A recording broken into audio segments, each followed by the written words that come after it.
Yes, Martin, you're very clear Okay, thank you. for now. So allow me to share my screen.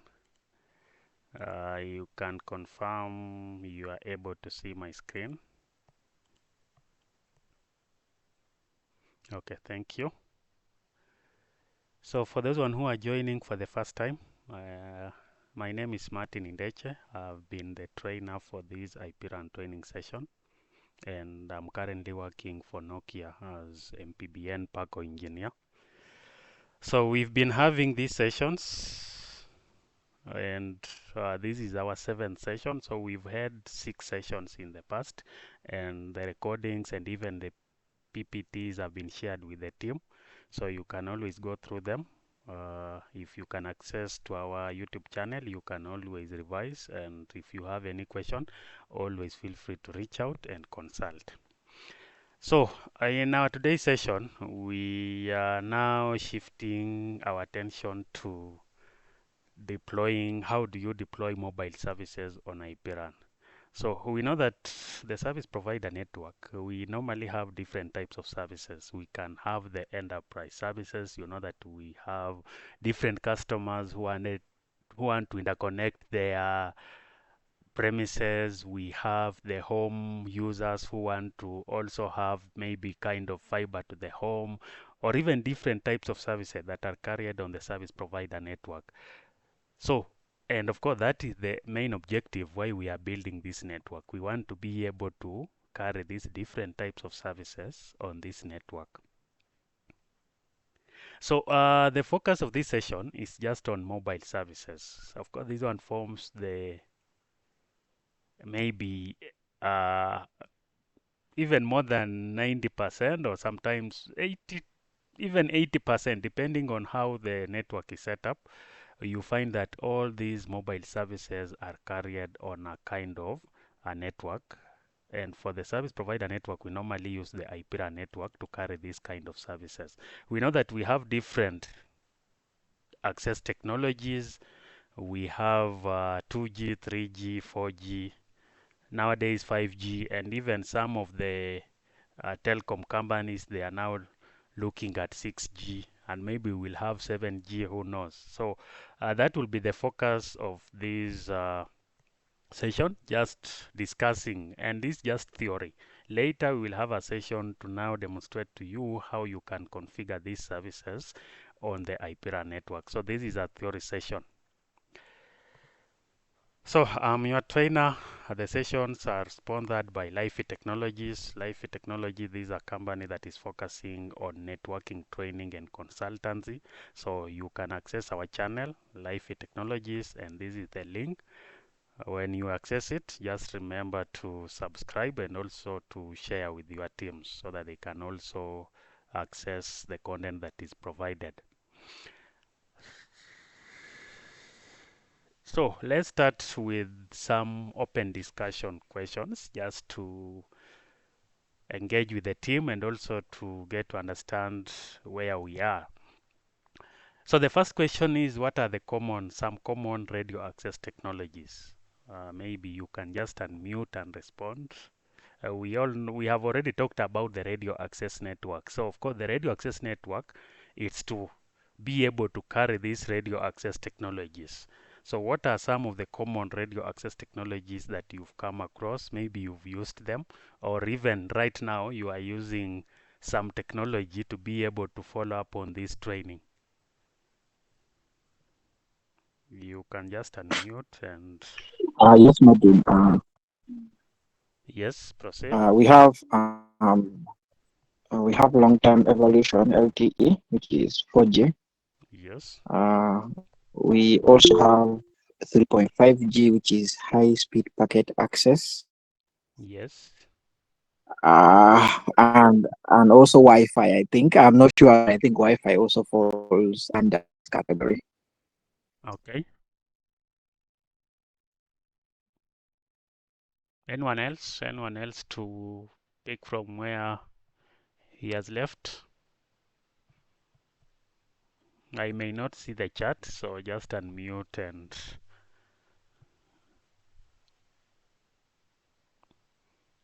anyone else? Anyone else? the different radio access technology that we have or the one that you have deployed in your network?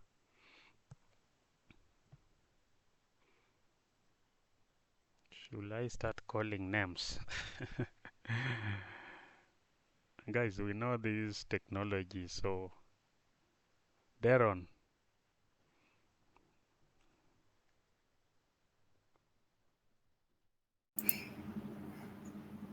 He said it. He said what I was thinking already. Yeah, he mentioned 3G, he mentioned LTE. That is it? That is all? Or we have other technologies? Or which ones do you have in your network? Which ones have you deployed in your network? So, it's just crazy. In the network that I'm working in, we don't get to understand a lot of the things at the end. They just say, well, today we're going to migrate inode bees. Then the next time they say UDG, SMF. We just have no clue what they are actually. Okay, okay, anyone else? Anyone else? Anyone else who can the different radio access technology that we have? Hi, Martin. Yes, yes, yes, yes, love. Yes, Kamsani here. Yeah, no, the radio access network we have in our space, we still have the legacy 2G, 3G, LTE slash 4G up to 5G that we currently manage. Okay, so you've already deployed 5G technology also. Yes, Which telecom company? Vodacom. Vodacom. Okay, thank you. Yes. So those are the different radio access technology that we have. Initially, we had 1G. Of course, 1G was already phased out. Currently, many of the networks, especially for the African markets, we have 2G, 3G, 4G, 5G. I'm mentioning the African market because when you look at countries like UK, they are already switching off their 2G networks. Some have even switching off the 3G network. So yeah, but for the African market, we have the 2G, 3G, 4G, and even 5G have been deployed. So what are the differences between these different technologies? Anyone who can tell us the difference? What are the differences between these different technologies? Why do we need all these technologies? Why can't we just have one technology? Martin, I think it's one thing is about the capabilities Yes, in terms of the data rate and the speeds they offer, and probably also some because some technology doesn't support certain type of applications. yes. Okay, yeah, that's true. Anyone else? Why do we need all these technologies? So what is the key difference between 2G, 3G, 4G, 5G, and we are now even talking about 6G?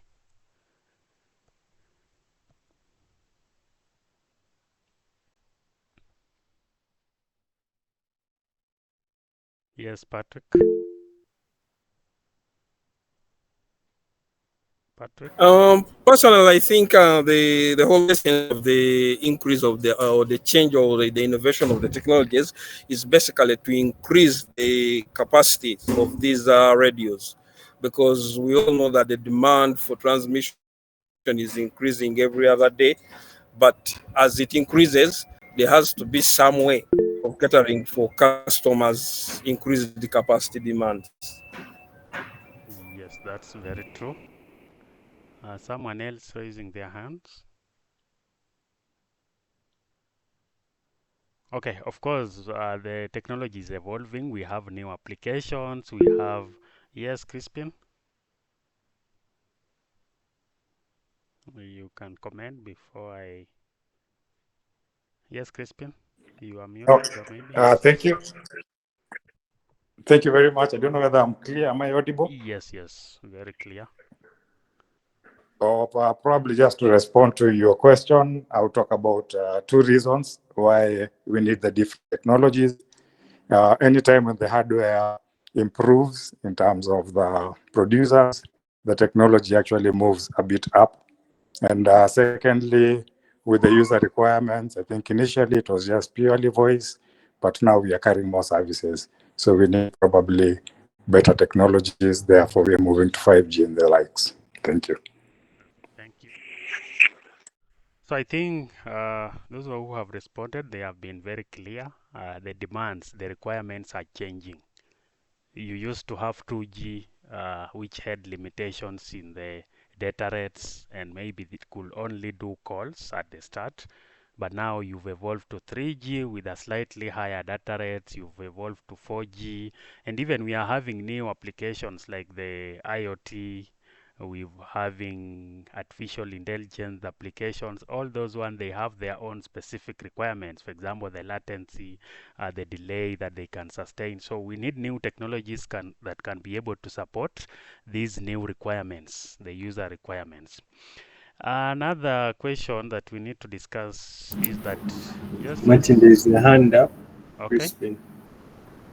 Crispin, I think he has Someone's hand already is up. responded. He has already responded to the question. So you have these different technologies, and you need to be able to carry these different services on the same network. Remember, you will not build a separate IPRAN network for 2G, a separate IPRAN network for 3G, a separate IPRAN network for 3G LTE. That one will be very costly for the service providers. So you need to be able to carry all these different types of services on the same infrastructure, on the same network that you already set up. Maybe with just slight upgrades or slight changes in your software, and then you should be able to deploy these different technologies. So it's easy to evolve. So how have you separated services, or how have you been able to carry these different technologies on your network, on your same existing network infrastructure? How have you separated services for different radio access technologies? That is the question.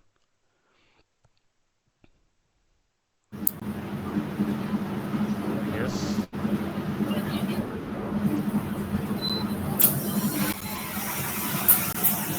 Hello. Darren, I think you are in a noisy. Oh, sorry. I was going to say that the Yes, Darren. technologies. Just say it again. Hello, can you hear me well? Let me Yes, yes. just. Now it's clear. I was going to say Yes. that the segmentation by VRFs, right? You have different VRFs for each of those services. What I'm seeing here. Okay, so you've used the VRFs to separate the services. Thank you. Anyone else with a different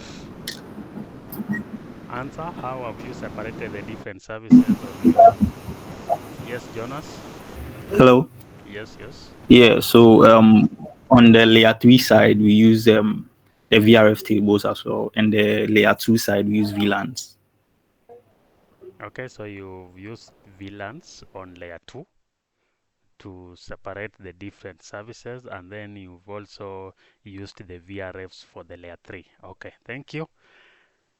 So we are using the VRFs, the virtual routing and forwarding, or the VPN instances. Again, another question is, we have these different technologies. What are just the different nodes you expect or you have for these different radio access technologies and their functions? So of course, 2G has their own nodes, and these nodes perform some functionalities. 3G also have their own nodes, different nodes. It could be from the access network to the core, the controllers.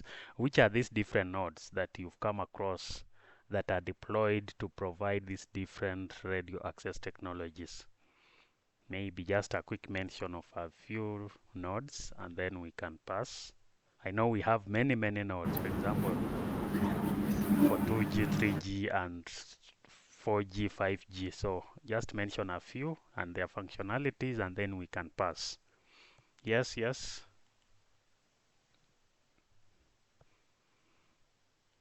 Someone was responding to this.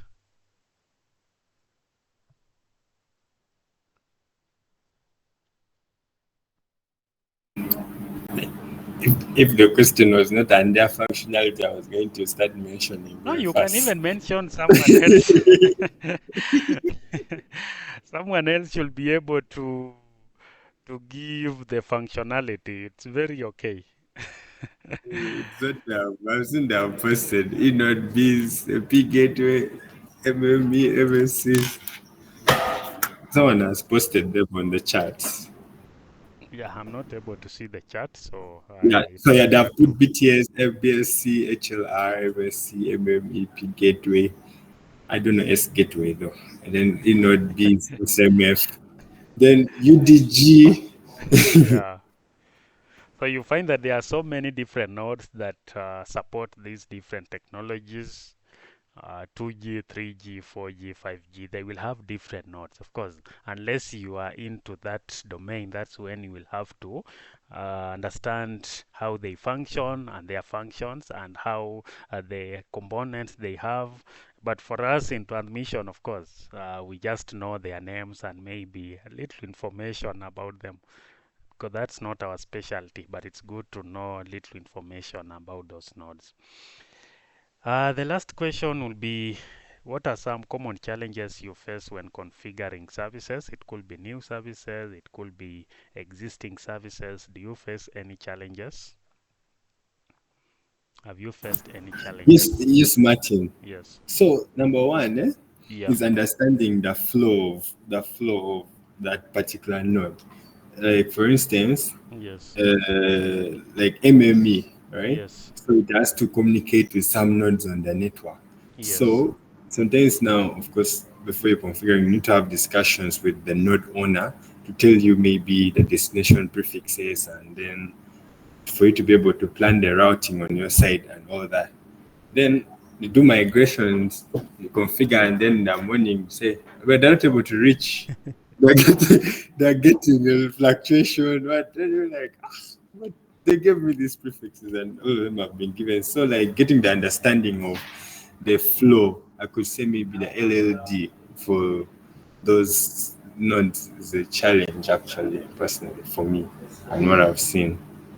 So, making the Common challenge, improvements actually. that I had. I agree 100% sometimes, and it's a basic requirement. Before you even start configuring the services, you need to know how these services will flow. You need to know the end-to-end path that this service should be using, because remember, if you are deploying a new site, you need to consider the capacity, the available bandwidth in the forwarding path. So you should be knowing the end-to-end flow. You should be knowing the prefixes. Maybe you are configuring a new BTS. This new BTS needs to be reachable from different controllers, and this BTS also has to reach this controller. There should be some kind of communication between different nodes, the new node and even the existing network. So you need to be able to establish the communication matrix between these different nodes. And I think the issue of waking up in the morning, it means you need to do proper testing, especially when you are doing the service migration at night. You need to have the service owners to be able to do proper testing so that you don't finish the migration at 5 and then at 8 you are called, this one is not working, that one is not working, or things are down. Then you start to roll back at 8 a.m. in the morning. And sometimes the service owners will say, I don't have the HLD for the LLD for this service. You have given it, you have the config dump for the node where it's connecting, you get what you want from there. Yeah, that is an issue, especially when there are different domains managing different parts or different segments of the network. Definitely, you have to engage them, you have to get the clarification with them. There is always back and forth before you can now have things working okay. Thank you, Darren. Anyone else? Anyone else who faced a different challenge when configuring new services or even doing migration for the new services?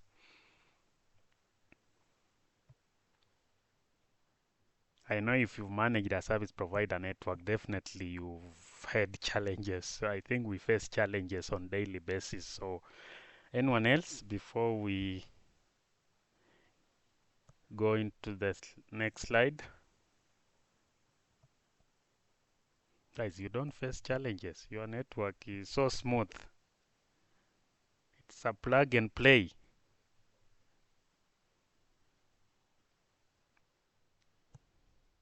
Innocent? And Martin, I have a question. Sorry. Yes. Yes, yes. So I'm trying to look on the internet for a technical documentation Yes. which has demarcations for the IPRAN. Like these are the charging nodes, these are the PS, these are the CS, then these are for the various domains. Like at least like maybe for Huawei was it? I don't think seem to get anything like that. Some of these documents, you see, they are confidential and you can only access them unless, for example, you can access Huawei support site, log in, and then access some technical documents. If you don't have the necessary credentials, you may not be able to access some of these technical documentations because some of them are confidential. I think that is the issue. All right. And sometimes, of course, the service provider network, it depends with the planning team how they have, because I know you are coming in to the new network, it has already been planned, so your work will maybe to do new integrations, to do what, but there is no clear documentation stating the demarcations between Yeah. different services, maybe IPRAN, the IP core. So that one, I think it depends with the planning, how it has been planned, how it has been deployed, and the standard they have followed. Okay, thank you for the discussion. So before we look into the service, we just need to first again review the network deployments life cycle. And yes, someone has a comment. And we know that we've covered different parts of the IPRA network. We started with planning and design. Remember, we've discussed about IGP, we've discussed about even the general architecture, how the network will be laid physically, how the installations will be happening, where will be the RSG, where will be the CSG, where will be the ASG. So all those happen at the planning and design phase. So you need to know which protocol will I be using for this IPRAN network, which IGP, which EGP protocol I'll be using, which IP addresses I will be using, which VLANs. So that is part of the planning and design part. And again, in planning, maybe you need to do some site survey. You need to identify the vendors. Which vendor will you be installing in this network? Is it Nokia? Is it Huawei? Is it Cisco? You need to know whether these vendors support different types of protocols. Is it a switch you will be installing? Is it a router? Is it a firewall? So you are doing this selection of these different equipments and even designing the LLD and HLLD for your service. Once you've done that, now there is the second step of implementation and deployment. So you will now go ahead and do the installation. You do the hardware installation at site, you power on these devices, you do the configuration of services, you connect this device to the existing network. Remember, it could be a new site that you are bringing into the network. So you need to do the connection. You've laid a fiber, you are using a microwave transmission. Depending on the mode of transmission, you need to do the connection from the new site to the existing site.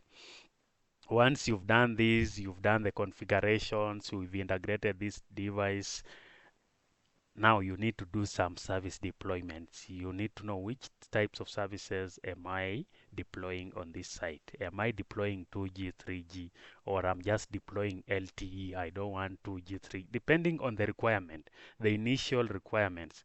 And even some new requirements coming in, you also need to cater for these new requirements so that you can meet the customer requirements of if they want 2G, 3G, 4G, 5G, then you need to be able to accommodate these new requirements that are coming in. So at this level, you are doing the configuration. Remember, we've already discussed about IGP. How do you configure ISIS on a network? You've discussed about BGP. You need to configure BGP, peering session between different nodes, the ASG, RSG, the CSG. And now you need to also deploy MPLS because you want to support multiple services on this network. So you are creating an underlay network for you to be able to carry different types of services on the same existing networks. Now, once you've deployed your network, of course, you don't just leave it there. You need to do some operation and management. You need to do hardware upgrade. You need to do software upgrades. You need to do some kind of optimization and scaling. The network will always grow. So even during the planning and design, you need to consider the optimization and scaling of your network because you have new requirements coming in. You have capacity issues. You need to upgrade those links. So that is part of the optimization and scaling. And again, once you've done that, sometimes you need to do the decommissioning of the old equipments. You need to install new equipments, and the cycle continues. So it's always in a kind of a loop. You are decommissioning all technologies, you are decommissioning all hardwares, and you are bringing in new hardwares. You are deploying new technologies. So, and the cycle continues from planning to decommissioning, and again back to planning, implementation, development, and you need to operate and manage. You need to optimize the different technology that you have in your network. So we need again to go through the topology. I know we've gone through it multiple times, but just as a recap, so you have your setup of the IPRAN network. You know that we have the CSGs. We call them the cell site gateway. These are the access devices that are connecting to the BTS, the E-node Bs, or whichever nodes that are supporting the radio networks. Then you have the BTS, the base transceiver station. You have your access network forming a given type of topology. It could be a ring, it could be a chain. And now you have the aggregation nodes, the aggregation site gateway, which will aggregate the traffic from the access from the CSGs, and now it will forward it to the radio site gateway. So the radio site gateway will connect to the different types of controllers, the 2G, 3G, 4G, and even 5G controllers that are in your network. So this is the general topology of the IPRAN architecture. Any question? Any question from the team before we continue to the next slide?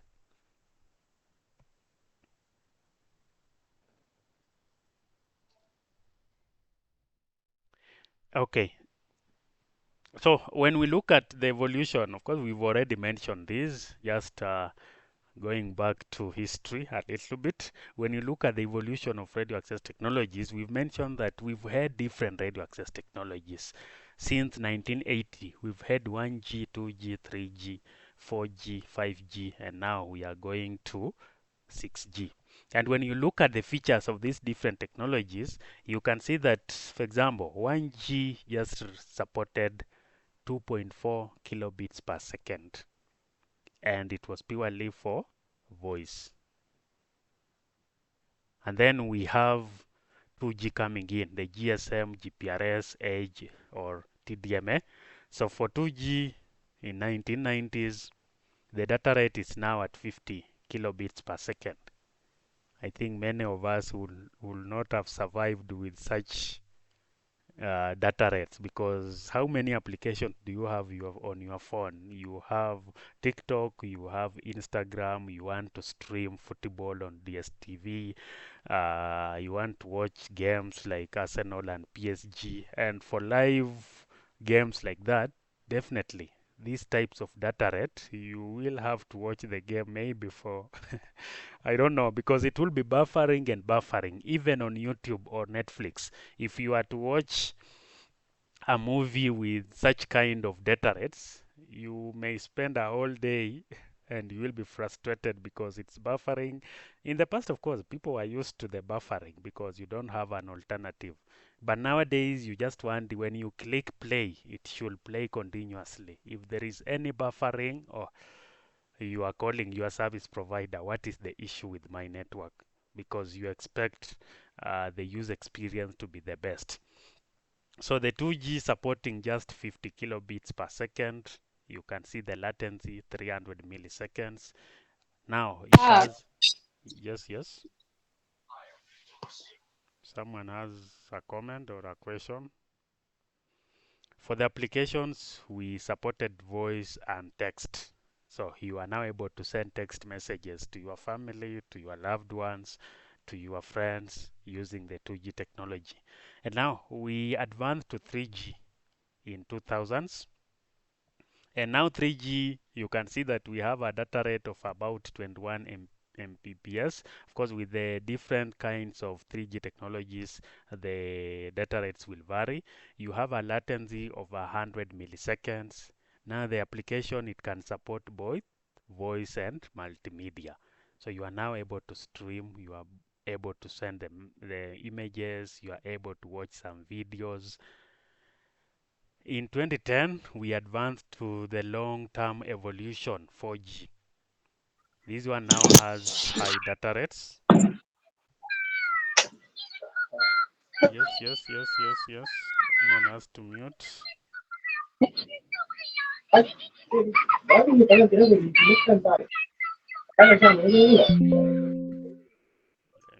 just see who has to be muted.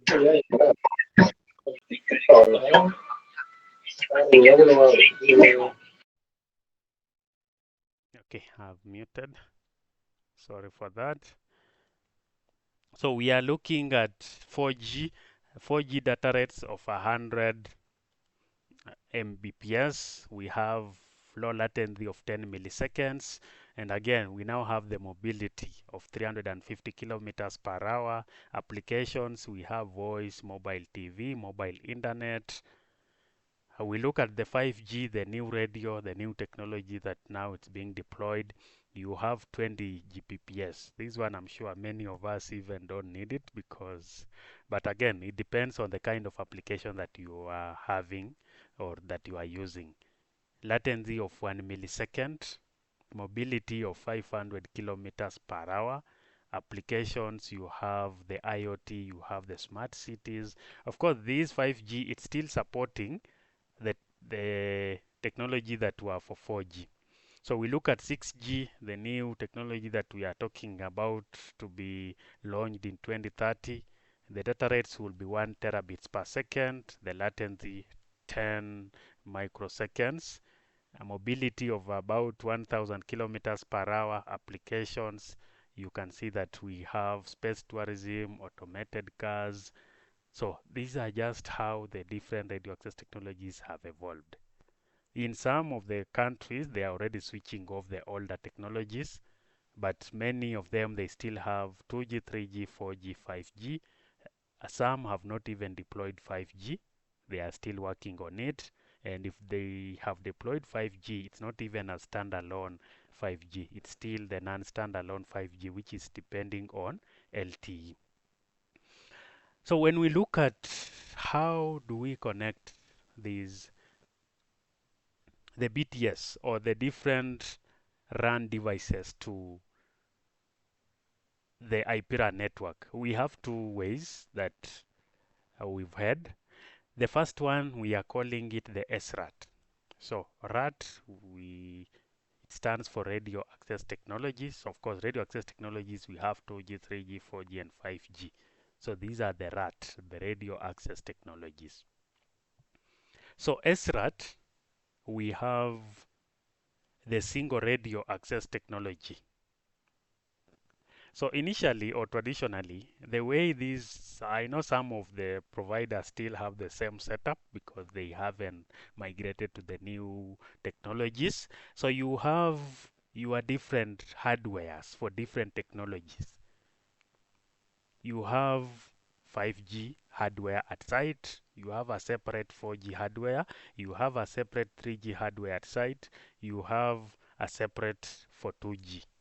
So you have different hardwares for different technologies.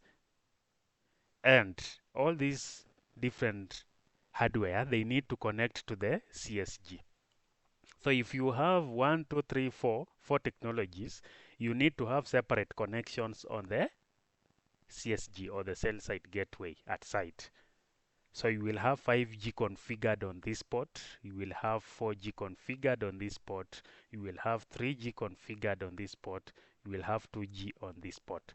So this one, of course, you can see the number of ports that we are consuming on this CSG. And if you are using some kind of devices, you may not even have the 4 ports. Some may be 1 or 2 ports, but of course, majority of the new equipment, they support more ports. So traditionally, we had this kind of setup. Separate hardware for different radio access technologies. If you've done some migrations, you've definitely encountered such kind of a setup, because the service provider network, they are now evolving to the SRAN solution. So for the controller side, of course, you still have the same setup. You have 2G controller, you have 3G controller, you have 4G controller, 5G controller on separate hardwares. So this is the SRAT solution that we had before we invented the SRAN solution. So this is single radio access technology. Any question or any comment from the team?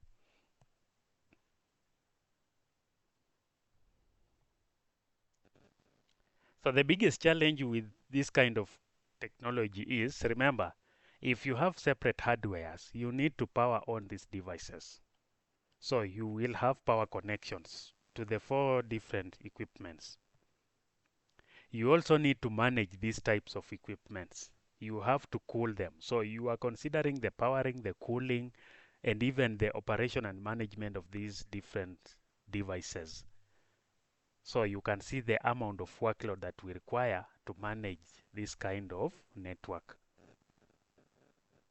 So that was the main challenge with, yes? Yes, Jonas?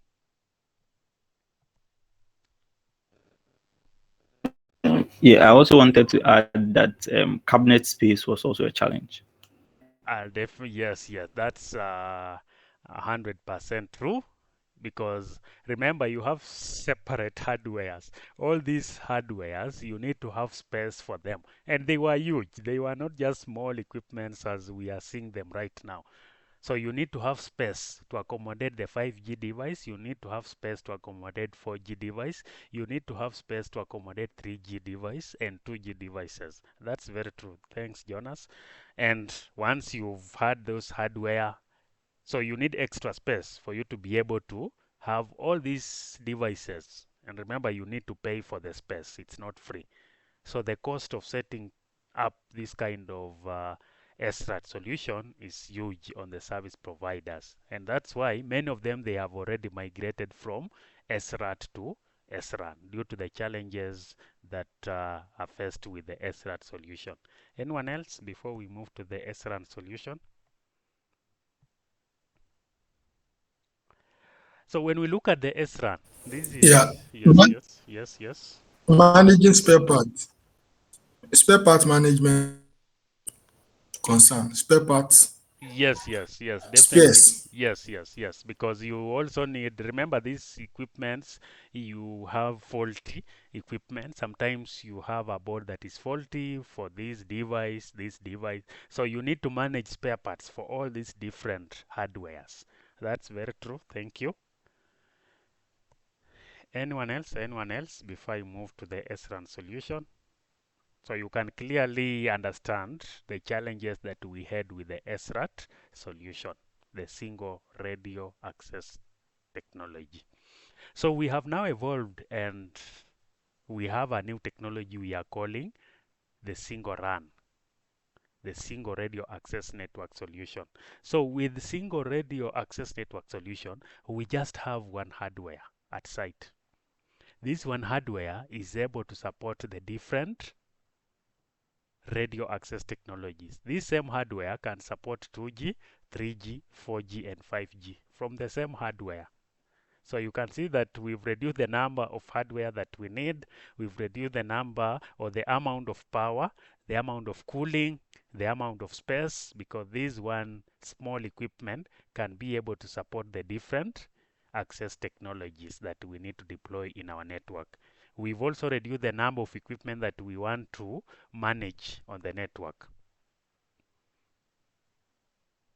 It's very easy to deploy such kind of a network, and you've also reduced the number of connection that you need for you to be able to deploy the different radio access technologies. Because with just one connection, you just need one connection from the CSG to the BTS, as opposed to the SRAT where you needed separate connections. You need a connection for 5G, 4G, 3G, and 2G. Now you are consolidating all these different technologies on the same connection, and you are able to configure the services on the same port. So it's very easy to deploy, it's very easy to manage, it's even cheaper compared to the SRAN solution. So SRAN, we say it stands for the single radio access network, and it's consolidating different radio access technologies onto a single platform, a single hardware platform. So this single hardware platform is able to support the different radio access technologies. So one base station can concurrently support these different technologies. And even on the controller side, nowadays, if you have managed the controllers, you will realize that we have things like the AirScale. The AirScale BSC, AirScale RNC, or AirScale solution. This is from Nokia. And of course, the different vendors, they also have similar solutions. So you'll find that we can have 3G controller, 2G controller, or even 4G controllers on the same hardware platform. And we virtualize these different controllers into a virtualized setup, into a virtualized environment. And we are able to deploy these different nodes on the same hardware, on the same server that we've virtualized.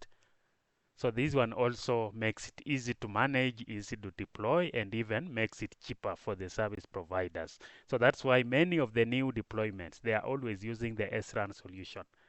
And the older technologies, they are also being migrated from the SRAT to SRAN because it's cheaper, it's easy to set up. Even the amount of space, the amount of human labor you require to do this, so that's why many service providers have migrated from the SRAT to SRAN solution. Any question, any comment from the team as we progress to the next slide?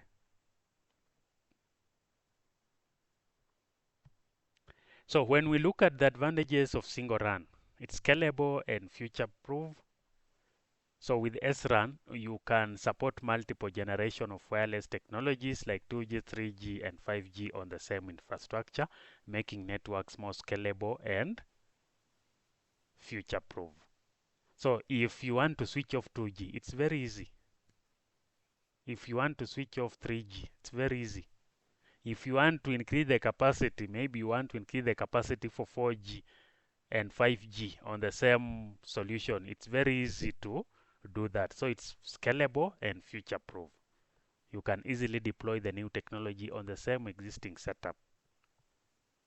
You just need maybe the 5G antennas up there. You do a connection to the BTS, and that is it. You are able to deploy the new technology on your existing network on the same infrastructure. Efficient spectrum utilization. So there is a way you can configure these different technologies. Maybe you want to give 2G, 3G, or 5G different spectrums to ensure that maybe the coverage, you want one technology to have better coverage than the other. You can achieve that easily with the SRAN solution. We are also utilizing the software-defined architecture. Remember, I mentioned that you can have the same hardware, even for the controllers, you can have the same hardware, and this hardware can accommodate different nodes. You can have the P gateway, S gateway on the same hardware. You can have different other nodes, the SGSN, you can have all of them on the same hardware, just virtualized environment. And then cost saving, so you are consolidating hardware, simplifying operations. So you are reducing the overall network costs. So these are the key advantages of single run or SRAN solution compared to the SRAT. And this is what is being deployed on many service provider networks. Just one hardware. This one hardware is able to accommodate different radio access technologies. Any questions so far or any comment? Yes. Yeah, good day. Sorry, I'm just coming in. This is Nabiu. Yes, Nabi. How are you? What I, what I wanted to ask, do we have any protocol that is run on the RSG to the controllers? Yes, actually, many times you can choose to deploy a protocol. Like many times I've seen we use OSPF. We deploy OSPF between the Okay. controllers, the RNC, the BSC, and even you can use OSPF for the 4G controllers. Sometimes some of them they even support BGP. For example, the 4G controllers, you can have 4G BGP configured to achieve that connection. And in simple implementations, we just go with static routes. So you can have Oh, okay. different protocols. You can have OSPF between the RSG and the controller, 3G controller, depending on the protocol supported by the controller. If it supports BGP, definitely we can go ahead and use BGP. If it supports ISIS, but many times we have a protocol configured between the two. Sometimes we have the static routing that is configured. Maybe you on the controllers you have a default route that is configured toward the RSG, and then if you want the RSG to access any IPs on the 3G controller, you configure some specific static routes pointing to the 3G controller. So it's true, we have protocols configured depending on the type of protocol supported by the controllers. I hope that's clear, Nabi.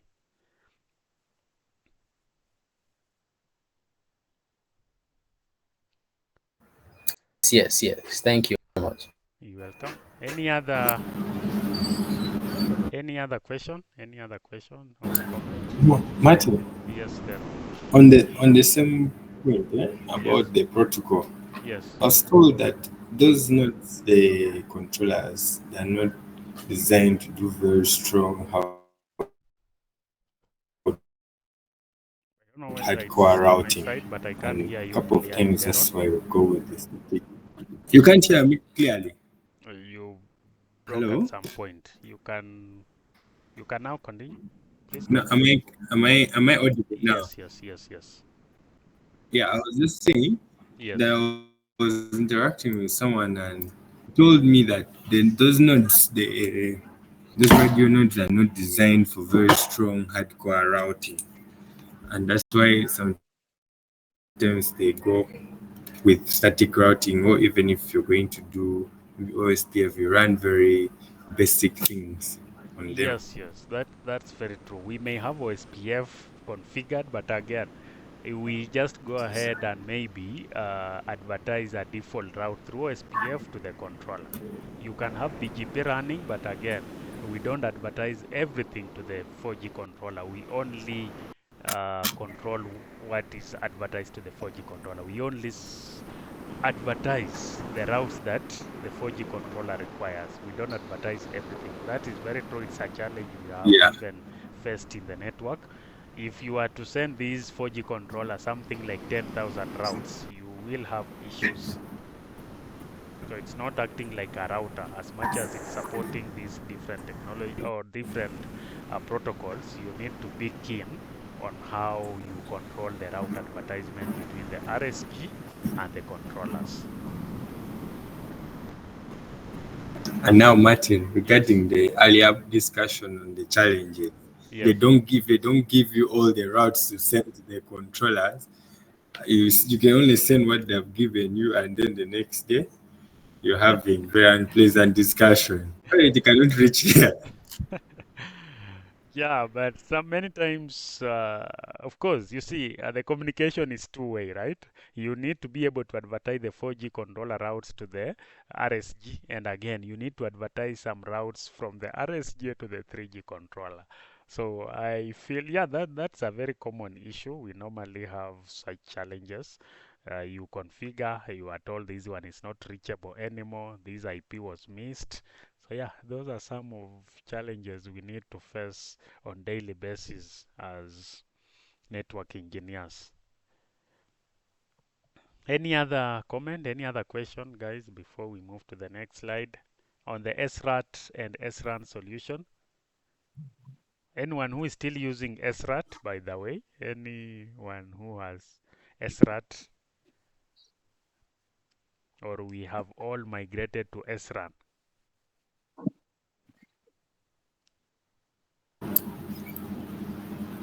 So Martin, can Yes. you go? So for the SRAT, I've still seen a couple of sites where they no, that's the BTS, well, where the BSC and the RSC they are still connecting on separate ports, but for some core sites, they are doing a lot of network function virtualization where all those controllers are in one platform, right? I was Yes, just yes. actually, I've not yet had like very deep discussion to understand the licensing concerns because that's Yes. one challenge which I've seen with almost all those the software platforms, right? When those with those virtualizations licensing, so you have to keep paying for license. And if you're relying on the vendor, one vendor entirely, when they go up with the prices, you start to cry. Yeah, so even many of the networks actually, they are still using this kind of setup. The 3G controller, it's a standalone hardware. The 2G controller is a standalone hardware. But sometimes you will find that we have the new setup. You have the different hardware. You just have a switch, and that switch is able to connect to the, I think you've mentioned the network function virtualization that now hosts the 2 or even the 3 or even the 4, depending on how the network is set up or how the solution has been provisioned by the vendor. Of course, you need to check on the licensing aspect also to ensure that you are able to support the necessary services from the customer requirements. Anything else? Anything else, guys? Anything that you need to comment before we move to the next slide? Okay, so in the next slide, we are now, so we've talked about the SRAN, the advantages. So we talked about mobile service segmentation on IPRAN network.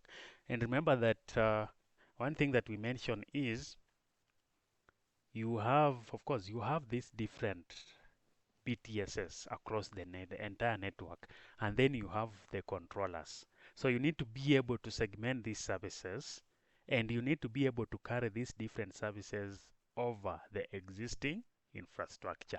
You have 2G coming from this side to the 4G controller, you have 3G coming using the same existing network.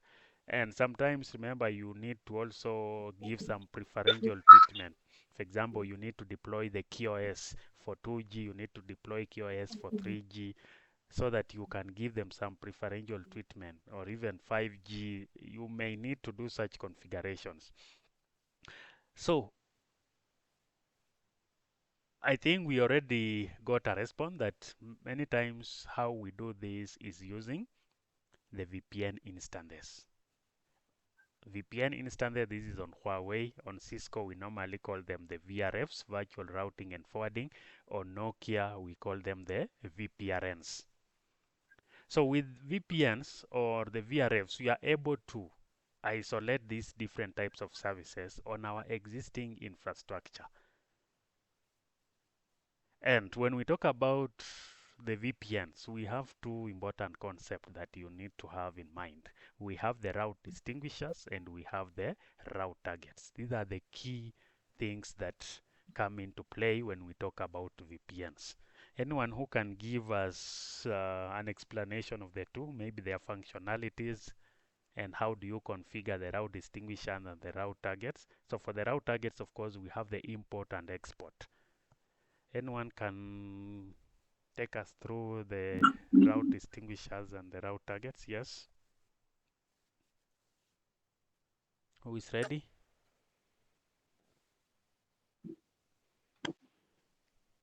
So if you've configured the VPNs or the VRFs either on any vendor, you have to configure these route distinguishers and the route targets. What are they? What are these route distinguishers and the route targets? What are their functions on the network? Why do we need them? Anyone who can respond to these? The route distinguisher we use to segregate the routes of the specific VRF. Okay. While the route targets in import and export, we use to send and receive the routes within the VRF. So we are using route targets. Yes. So for the route distinguisher, remember on such kind of a big network, you may have some overlapping addressing space. You have these BTS. This BTS has been configured with some IP addresses, and this BTS, when we talk about the RAN network, you can still have similar IP addressing or same IP addressing configured on this BTS. So you need to be able to mark these addresses. You need to be able to make them different in a way that the traffic that is meant for this BTS will come to this BTS, and the traffic that is meant for these other BTS will be directed to this other BTS without any conflicts.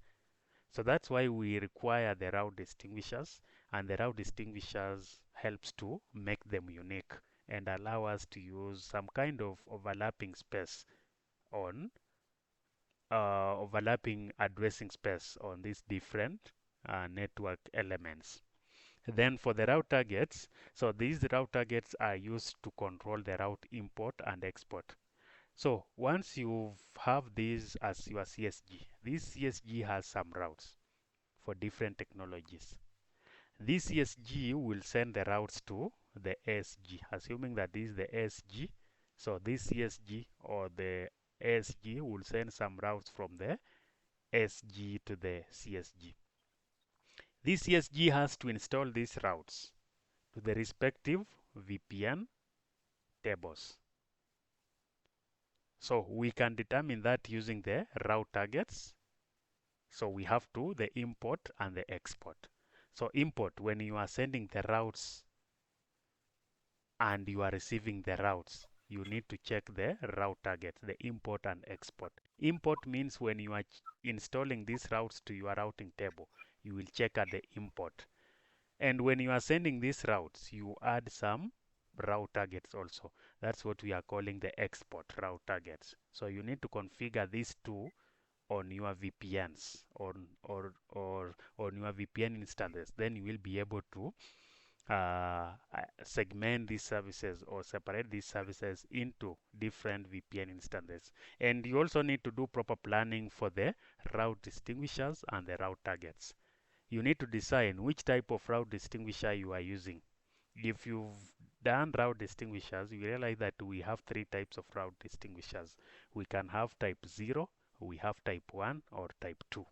So you need to know and do proper planning of the route distinguishers so that you don't have any conflicting parameters configured on the network. For the route targets, you also need to do proper planning to ensure that the routes that are to be learned by a given node are coming with the correct route targets.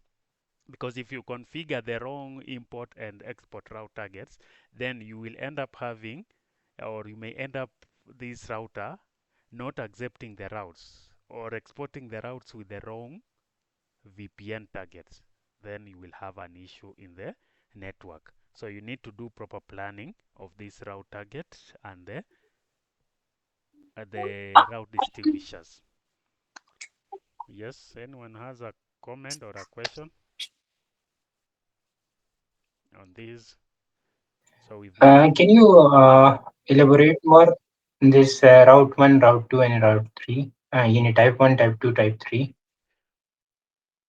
type 1, type 2, type 3. I think I'm more familiar with type 1. Type 1, that is when, you see, that is actually manual, kind of manual planning. With type 0, you normally see a kind of, you have the AS number, and then you assign a random number, right? Like you can, if this is in AS100, you will have 100 double colon maybe 1 or double colon 2. So if you are doing such kind of setup, it means you need to do it manually and you need to track which one is used for which VRF. This is type 0. You have the autonomous system number and you add a random number. So it's AS number colon a random number that you've selected. When you look at type 1, Okay. type 1 actually is many times it's very easy. Type 1, you are using the loopback IP. So you take the loopback IP of this, for example, R12. If the loopback IP is 12.12.12.12. So with Excuse type me, 1, Martin. I'm yes, seeing something else on the screen. yes. Are you? Someone else is sharing their screen. Looks like Stephen. Who is sharing their screen? You're not able I to see think my screen? Stephen, probably by me. Now I'm seeing. I was seeing a It's fine. phone. Someone was sharing their phone. Okay, so you're able to see my screen. Yeah, now we're good. Thanks. Okay, thank you. So with type 1, you are using the loopback IP. For example, you know we have the provider edge, of course. In a VPN setup, we normally configure the VPNs on the PE, the provider edge routers. So you will use the loopback IP of this provider edge router in place of the AS. So it will be 12.12.12.12 colon some random number also. So you see this one, it's very easy to keep them unique because in a network, each provider edge router will have a unique loopback IP. So it's very easy. The loopback IP will always, even if you use the same number here at the end, it will never be the same. They will have different route distinguishers. So you are using the loopback IP colon a random number. This is type 1. Type 2, I think you may need to check it again, or I will need to check my notes. But this is type 0. You are using AS number colon a unique number, or type 1 where you are using the loopback IP colon Yeah, a random number. this is commonly used. Yeah, which one? This type 1 is commonly used. This type 1 it is commonly used in the network. To have this PE loopback and with some number. Yes, Mostly people are using the route targets value, any import or export value. yes. So many times, even this one is the most, I think I've seen it mostly, like you use the loopback IP because it's unique and then you add a random number. So it's very easy to keep the route distinguishers unique. Or sometimes I think type 2, if I remember well, it's like you configure some command on the router and then it should be able to auto assign or auto generate the route distinguisher from a given number that you've provided. I may need to check it. I haven't really used that oftenly. I hope that's clear. Okay. Thank you. You're welcome. Yes, it's later. Okay. Any other question? Guys? Any other comment? So this is it on the how we segment services, and our focus is on the route distinguishers and the route targets. So you need to configure the import and the export, and again you also need to configure the route distinguishers. When you are naming the VPN instance, the VRF, it's always recommended that you use some kind of standard naming. The conventional naming will be you give it a name that relates to the service. For example, you are configuring a VPN instance for 2G. You can call it Bapis. You can give it at least the VPN for 2G should be related to 2G. It's very easy to troubleshoot such kind of namings. Like if it's LTE, you can have that name coming out with LTE, something for GLTE, SMM, S1MME, S1U, same to 3G. You can have IUB or 3G initial. So you need to give proper naming of your VPN instances just to ensure that you you make it easy when you are troubleshooting the network. So this is it for the VRFs, or how we do mobile service segmentation. So we will have a separate VPN instance for 2G. We will have a separate VPN instance for 3G. We can have a separate VPN instance for LTE, S1MME, or because we have the signaling aspect and we also have the user plane. So the data plane and the user plane should be on separate VRFs. And then you can have one for DCN. You can have, depending on how many services or depending on how you've designed your services, you need to have separate VPN instances for separate services on your network. And if you are aware that you I have think 6, O&M also, yes, O&M also yes, sometimes we give it different VPN instance. yes. So you also need a VRF for O&M. That is very true. So depending on how many services you've did the planning, then you need to have the correct VPN instances. And then once you have the number of VPN instances, you can go ahead and plan which VPN will use which route distinguisher, which one will use which route targets. That is it. So when we look at when you are deploying the services, definitely you need to have the VLAN and you need to have the IP address.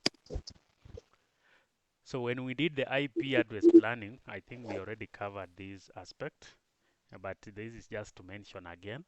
So how many usable IP addresses do we need for different services? That one depends maybe on how many basebands you have up there, how many 2Gs you have, how many 3G interfaces you have. So that one will determine the IP address block that you will use. You look at the VLANs. Of course, when we have this kind of setup, you can even configure the services on the physical interface, right? You don't need really the VLANs. But when you use such kind of a setup, now you need a VLAN for different services. You need a VLAN for MME, you need a VLAN for IUB, you need a VLAN for S1U, you need a VLAN for O&M. So you need to do planning for the VLANs. So how many VLANs? Of course, it also depends on how many interfaces or how many basebands you have up there. So you need to do proper planning of the VLANs. You know which VLANs will be used for which technology, whether it's 2G, 3G, 4G. You need to do proper planning of the VLANs for different services. And then you configure the VLAN and the IP on the interfaces. Where do we configure the gateway for different technologies? Many times we configure the interface connecting the BTS and the CSG with the services, depending where the BTS is connected. Sometimes you know that we can have the BTS here, so you still need to do the configuration on this interface. You do the VLAN and the IP address configurations. So this is just a mention. Of course, we already talked about these kind of setups.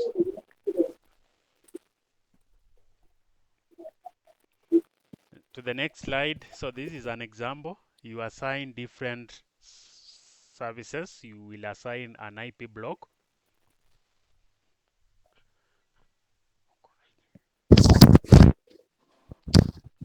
You will assign different IP blocks and VLANs for different services. So you have, for example, O&M, you will give it a VLAN, for example, 1000. You have MME, you give it a VLAN 101. You have user, you give it a different VLAN, and then the subnets. And then you also have to assign the gateway IP. So these are the IP that will be configured on the interface facing the BTS. Someone has to mute.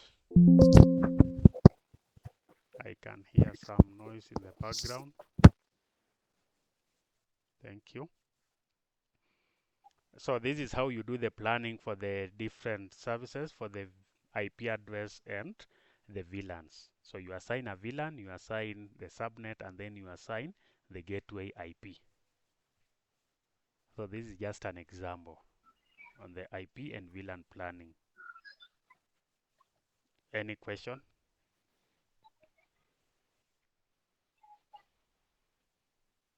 And remember, the good thing is that for example, this BTS, you can use the same VLANs you've used for this BTS. You can use the same VLANs on this BTS because you are configuring sub interfaces on this router. You are binding the VPN instances, so you can use the same VLANs for different technologies. The ones that you've used here, you can still go ahead and use them on this kind of a setup. But of course, if you have a microwave network or a layer 2 network, then you cannot do that. When you look at the service configuration steps on IPRAN, so you need to select the port that you will be connecting the CSG and the BTS. So you've done the installation. You've done the installation of the BTS. You've done the installation of the CSG. You've powered on these devices. You've done the acceptance. Now you need to start deploying your services. You need to select the port. Which port are you connecting and of what capacity? If it's a 1G port, 100 meg or 10G, you need to assign this port early enough, and then you can do the physical connection from the BTS to the CSG. So that is the physical connection, and that physical connection should be up. If you are using patch codes, the power levels should be optimal. You should not be having errors on this connection. And now you prepare your script. You need to create sub-interface with the plan VLAN. So we are creating sub-interfaces, or unless you have, this is a switch that you want to pass the VLAN, you can go ahead and do that. Once you've created the sub-interfaces, you need to bind the VPNs or the VRFs of the technology, of the different technology on that sub-interface.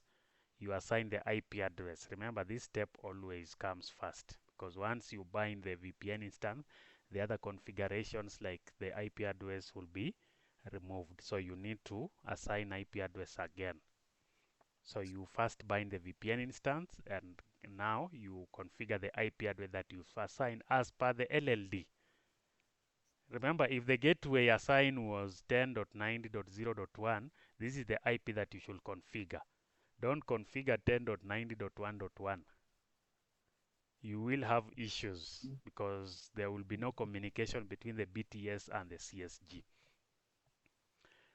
And remember, the CSG, of course, you've already established BGP connection to the ASG. You've imported direct routes. So whenever you are configuring these services, we need to ensure that we import the direct routes into the different VPN instances that we have configured. So when we do the lab, we'll definitely simulate that and show you how to do it. Another important thing, you need to configure the QoS. I'm sure later we'll have a session to cover the quality of service, how you do the QoS planning for the IPRAN network. You need to enable statistics. Remember, we need to monitor these interfaces. We need to know the utilization of these interfaces. So you have to enable the statistics on that sub-interface. Once you've done that, you can perform service verification. Service verification could be, are you able to get the MAC addresses from the BTS end? So you are checking the ARP table on the CSG. Once you are able to get the MAC addresses, at least you can confirm that the communication between the CSG and the BTS is okay. Now you need to go ahead and test also. Is this BTS able to communicate with the controller? Are we having communication, bidirectional, two-way communication between the BTS and the controller? if there is no communication, you need to check, are we getting these routes? Are we advertising these routes from the CSG to the ASG, the ASG to the RSG? If you have routes, are you having a route, the back route from the controller to the RSG? So that you can confirm that you have communication from the BTS to the controllers.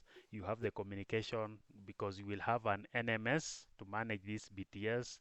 You also need to ensure that you have connection from the BTS to the NMS that is used to manage this BTS.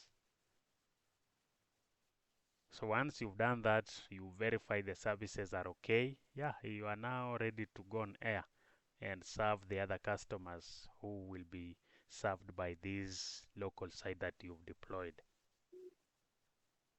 Any question?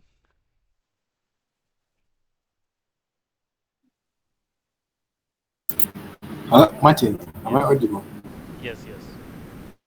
Yes, someone asked a question about time synchronization, but I just wanted to ask you a probably design question. Yes. Also, for BTS, are there design scenarios where we deploy multiple controllers and then for cause of redundancy, of course, first, that's what comes in my mind.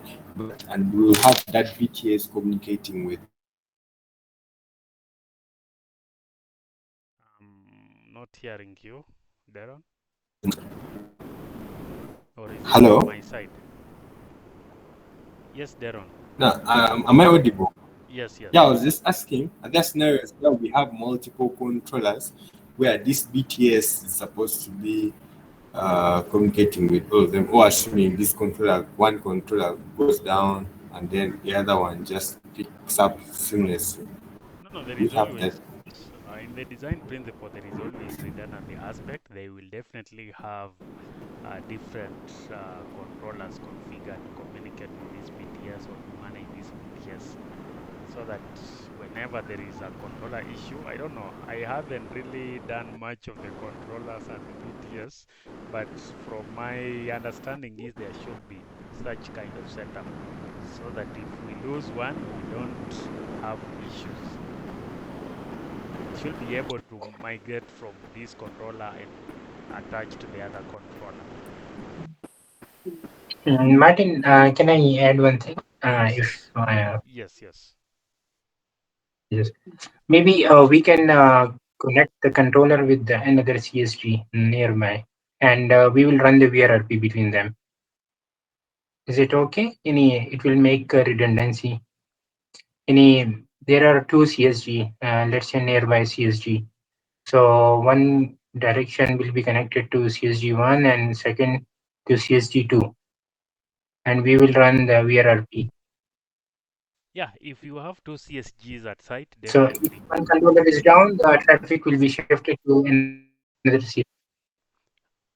Yes, yes, if you have such kind of a setup, but what I know from my interaction with Uh, many networks, we normally have just one CSG at site, just one.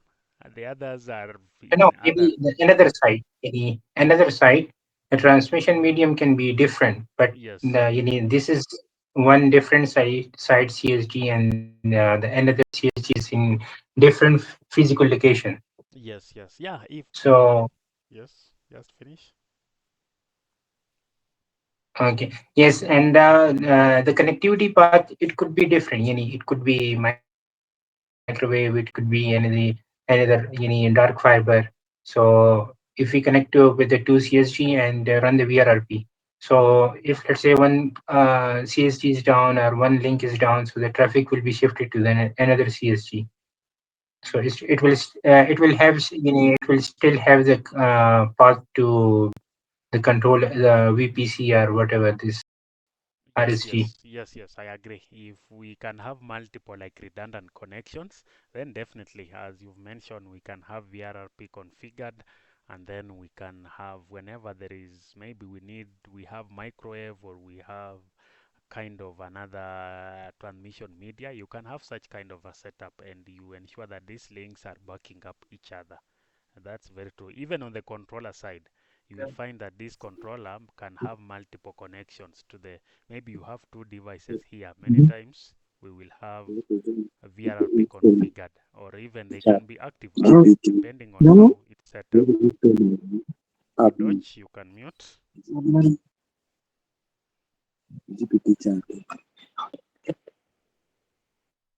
Okay, I think that's clear. Any other question before we move to the next slide? We are almost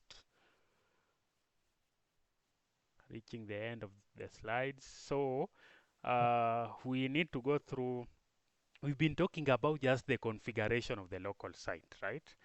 But again, remember in our previous sessions, we've discussed about IGP and BGP. So we have what we call the hierarchical VPN. We've talked about the VPN solution. We've talked about deploying VPNs on the network. So we have what we call the HVPN, or hierarchical VPN, that is normally deployed on the IPRAN network. So you've configured the services, but again, you need to ensure that these routes are propagated between the nodes. You need the RSGs to propagate controller routes to the CSGs. You also need the CSGs to propagate routes from the BTS towards the controller. So we can deploy what we are calling the hierarchical VPN and avoid what we used to have, the flat network. So traditionally, you have, like, every provider edge device should have the same capability as the other PEs.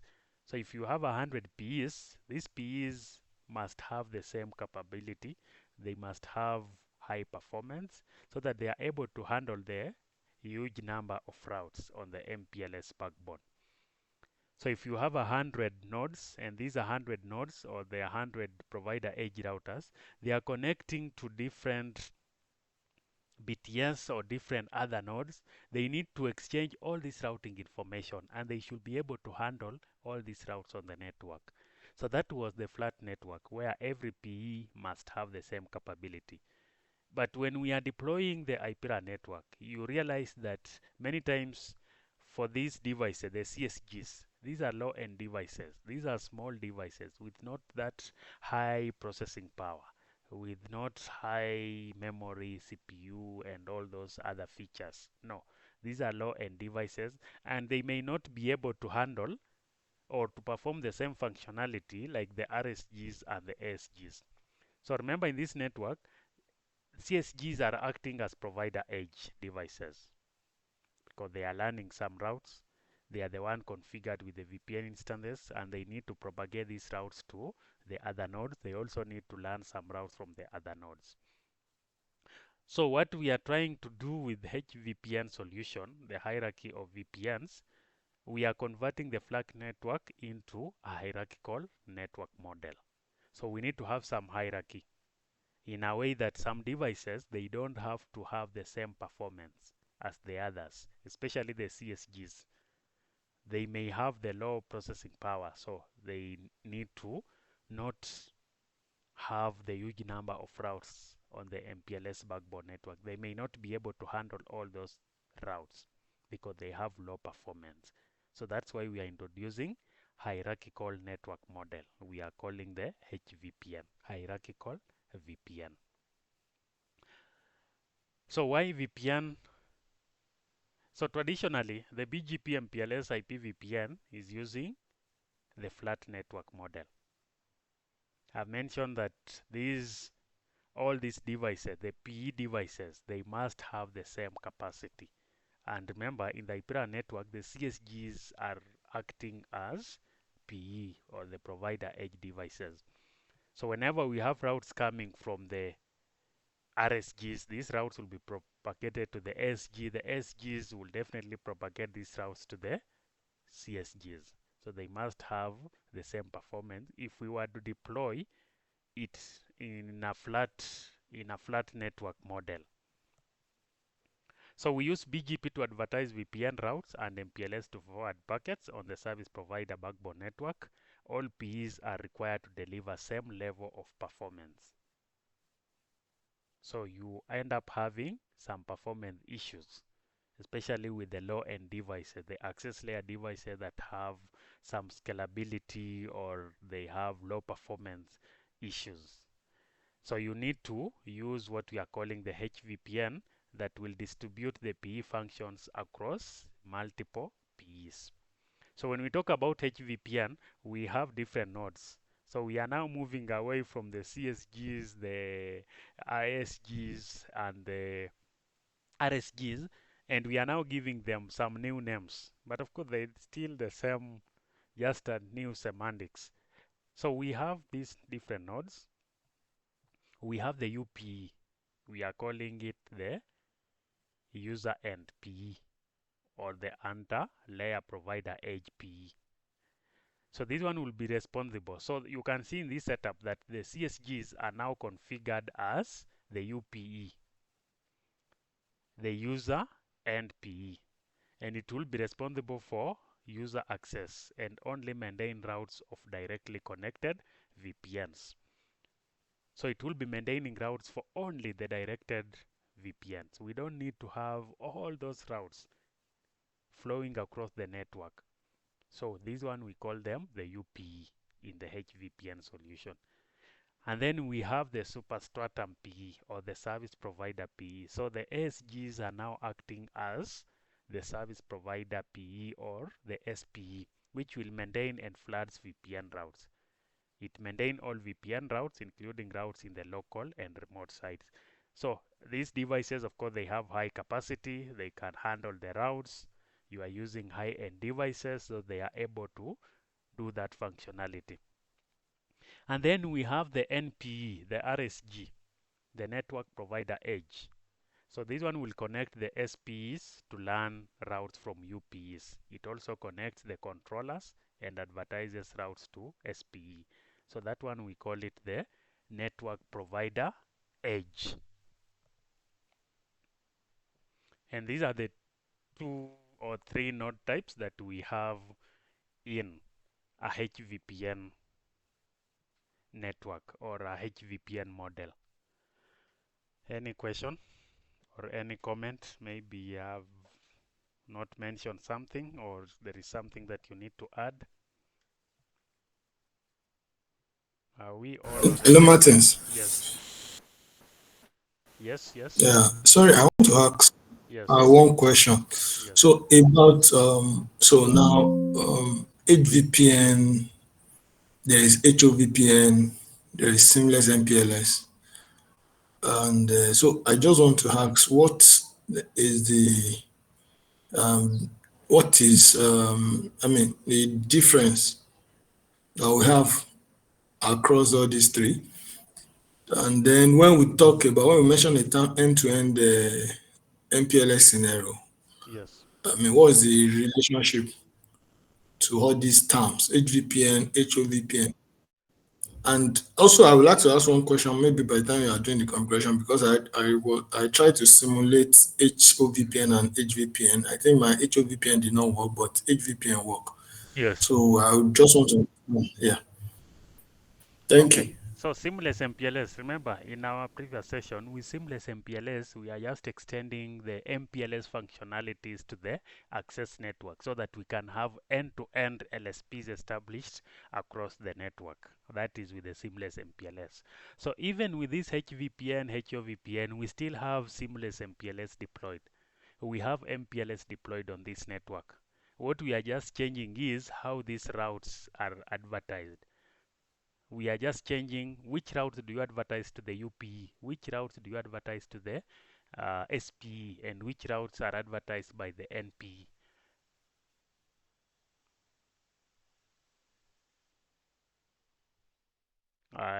Is that clear? But we are still having seamless MPLS because remember we are talking about VPN, and for these VPNs to work we need MPLS. So we will still go ahead and deploy seamless MPLS on this network.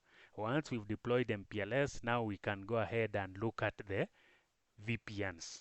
Now the HVPN comes in. So in the next slide, of course, we'll be looking at the HOVPN and HVPN solution. So maybe after those slides, you can understand better about the HVPN solution. I think I have demonstration videos on how to implement HVPN and HOVPN solutions. I can share so that you can also have a look at it if you Yeah, haven't.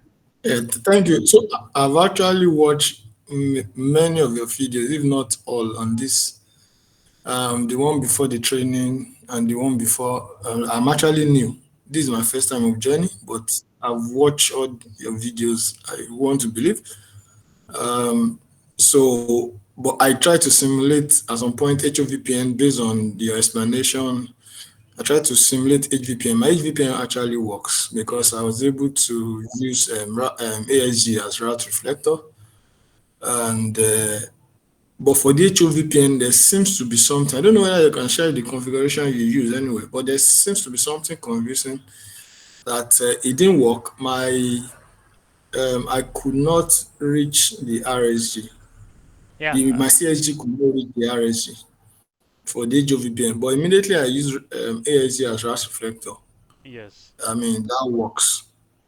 Okay, okay. Maybe we can have a look at it separately and see what could be the issue with the configurations. Okay. You can ping me separately, then we'll have a look at it. Okay, thank you. Okay, thank you. So this is the device functionalities. Next, we are looking at the advantages of HVPN. So high scalability. Remember, now you have these low-end devices. They can still be able to, like you can deploy these low-end devices and they can still be able to handle the routing information because you are not kind of advertising everything to them. It conserves limited interface resources, relieve the burden of lower level PE. So whenever you have the lower level PE, especially the CSGs, they only have to maintain the local routes and maybe the default route or some specific route that you've configured to be advertised on the network. And then we are also reducing the configuration workload because the lower level PEs needs to establish only one MPG peer relationship with the SG, and that is it. When we look at now the HVPN models, I've mentioned that we have two models. We have HOVPN. This one we normally call it the hierarchy of VPNs. So with HOVPN, you have SPEs advertising only default routes. And this is actually what I've seen on many of the networks. So you have the SPE. Remember we've mentioned that these UPEs, they have limitation in the number of routes that they can handle. So what we do is the UPE will advertise everything to the SPE. And once it has advertised everything to the SPE will only advertise a default route to the UPE. So whenever this UPE wants to access anything that is not direct, it will use the default route that has been advertised by the SPE. So that is a feature of HOVPN, the hierarchy of VPNs. We have the HVPN, almost same as the HVPN solution. So the hierarchical VPN, this one now, the SPE can advertise specific routes. So we can have SPE advertising some specific routes, not just the default route. It will now advertise some specific routes to the UPEs. So it's now acting as the route reflector and advertising some specific routes to the UPEs. So you are able to do route management and traffic forwarding control on your network. So this is the HVPN solution. You can have these ones. The RSG and the NPE, definitely they can exchange all the routes. But when it comes to the SPE and the UPE, it can be all routes, or many times it's the specific routes that you only want to advertise between the SPE and the UPE. For example, the routes to the controller, the route to the NMS, those one you allow the SPE to advertise to the UPE. So when we look at the differences, so the SPE advertise only default or summary route to the UPE for HOVPN. With HVPN, SPE advertise all VPN routes but many times it's not all. It should be specific routes. You don't advertise everything to the UPEs. You just specify using route policies, you control which routes should be advertised to the SPEs. With HOVPN, VPN instances must be configured on SPEs so that SPE can import the default routes locally and summarize routes received from the remote site. With HVPN, the VPN instances do not need to be configured on SPE. So we don't configure VPN instances on the SPE unless we have a local site. Because remember, this one is acting as the route reflector. But if we have a local site, then you need to configure the VPNs. An export policy is configured on the SPE to advertise summary or default routes. Again, I've mentioned that with the HVPN, you don't again advertise everything. As much as you have the RR, the route reflector, you still need to configure some route policy to advertise some specific routes from the SPE to the UPEs. So these are the differences or the comparison between the HOVPN and the HVPN solution. Any question, any comment before we move to the final slide?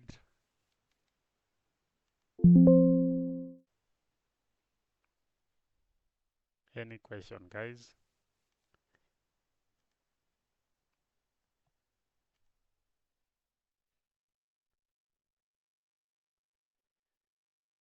So that is the theory part of the service design and deployment for mobile services. In the next session, we definitely have a session on how to configure these things and see it in application. We will be configuring both the HOVPN and HVPN solution so that we can appreciate how this can be implemented on the IPRAN network. So the next slide, it's on Q&A, question and answers. So the floor is open. If you have any questions, you are free to open your mic and ask questions. Martin, Yes. I want to ask about the relationship between VRF, route distinguisher, and load target. Can you please explain how are they related to each other? Okay. Anyone who can respond to Innocent? The relationship between the VPNs, the route distinguishers, and the route targets. It was on this slide. Yeah, exactly. Anyone who can respond to Innocent, the relationship between VPNs, route distinguishers, and the route targets. Guys, the floor is open for anyone to respond to the question from Innocent.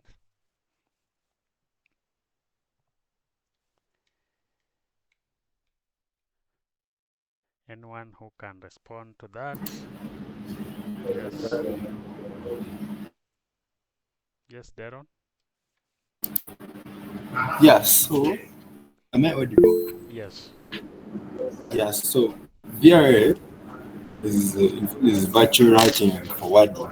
So it's a technology where we have multiple routing table in one router. So without VRFs, the router will have just one global routing table, which means, like for our purpose, when you're doing routing for media signals or for user, okay, I don't know those things. It's like the user plane, and then the control plane signals. They all go on one global routing table. But with VRF now we segment, and in essence it will have like the signaling traffic has its own routing instance. So within the same router, and then maybe media traffic also has its own routing table. So we separate those ones because sometimes also it helps us to use overlapping addresses. That is what I can say for what VRF. Okay, sorry, Daron. Yes, go ahead. When we are discussing about separating different radio services, someone said we are using VRFs for layer 3 and VLANs on layer 2. Is there any relation between VRFs and VLANs, or how are they different? So VRF they said it's layer 3, right? And Yeah. the VLAN is for layer 2. So, like, Martin, can you display the topology again? Sorry, Amos, just 1 second, and then you will be able to ask your question. Let me share my screen.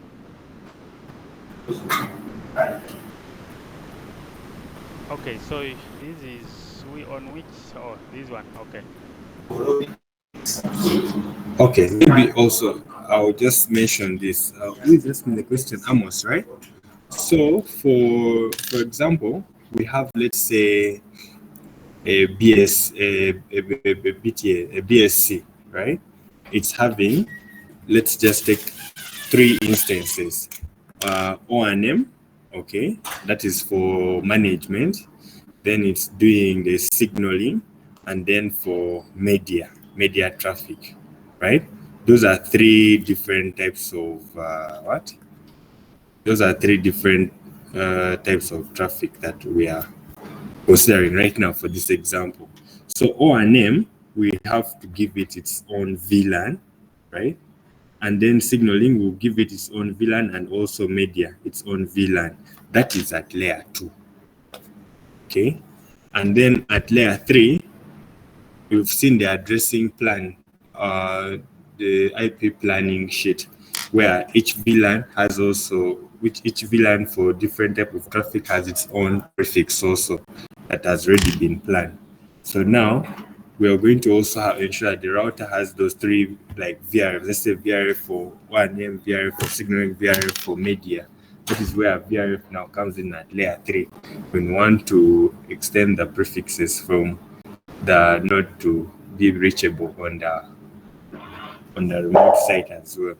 So I don't know if that's clear for the relationship between the VLAN and the VRFs.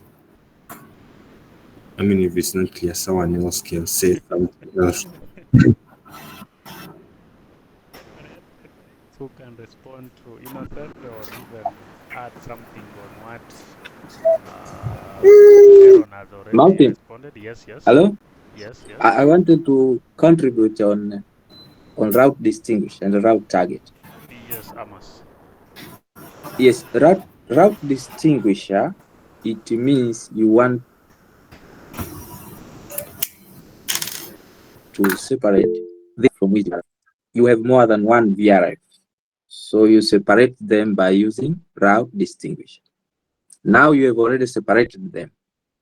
Yes. Now route targets, which routes are to import and which routes are to export.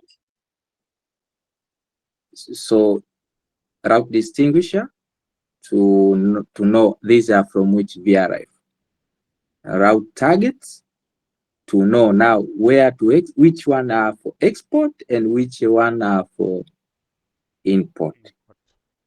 Thanks. Okay, Gilbert. I think Gilbert is also here. He can respond. I see he's raising his hand. Gilbert. Hi, Martin. I think I've never joined your sessions before. You're welcome to join us. Okay. So I think the discussion was VRFs and VLANs, or what was the difference? Yes, the relationship between the VPN, the route distinguisher, and the route targets, and also the relationship between VLANs and L3 VPN. Okay. So essentially, L3 VPN and VLAN, those are just depending on the layer you're looking at. VLANs basically segregate traffic within layer 2.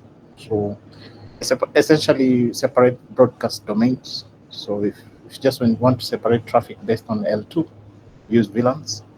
And if you want to separate traffic on L3, let's say you want to do a routing different services, or even you can be a transit or a provider transit where For example, in an ISP setup, you can be stitching L3 networks for different companies, so you can create VRFs for all those customers. Basically, a VRF is basically an independent route table running separate. So on the same router, you can have multiple route tables running parallel to each other. They all have their own control and the forwarding plane. So essentially, a VRF is, instead of having the traditional routers used to have just the base table, which is it's like one router doing all the routing.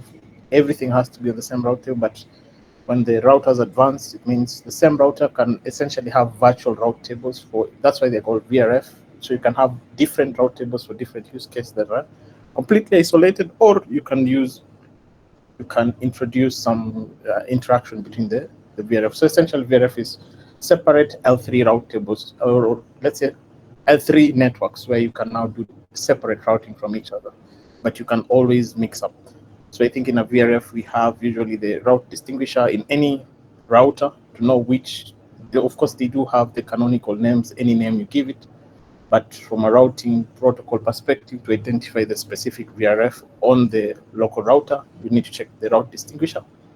And now the route target is basically a mechanism used to control route redistribution. For example, if you want to cross import routes between if you're running it in an MPLS network, you can use the route distinguisher for export, import, or even route leaking between the same router between VRFs. Yeah, you can use basically route distinguisher, route targets to control routes within the table, when to import, when to export.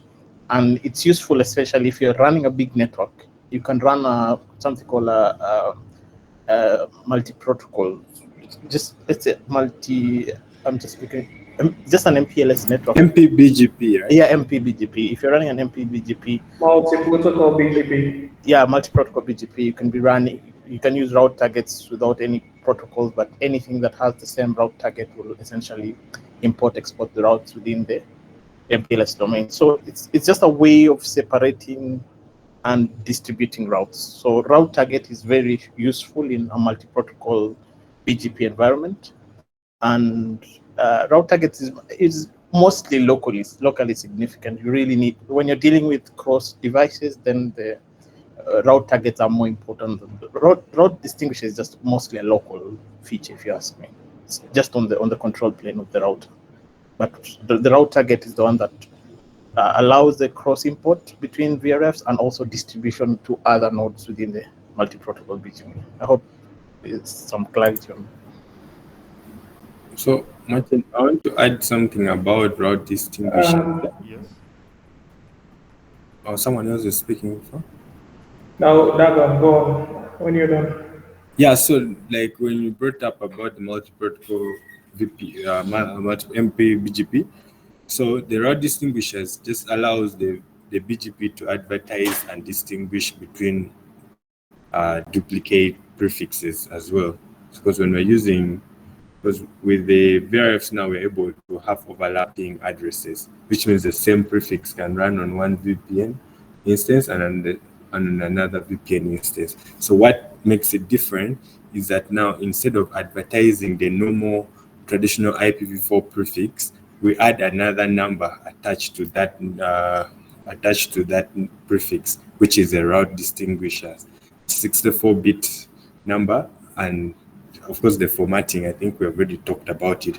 And so when we're advertising the prefix, the normal traditional prefix, together with the route distinguisher, they call it a VPN v4 address, right?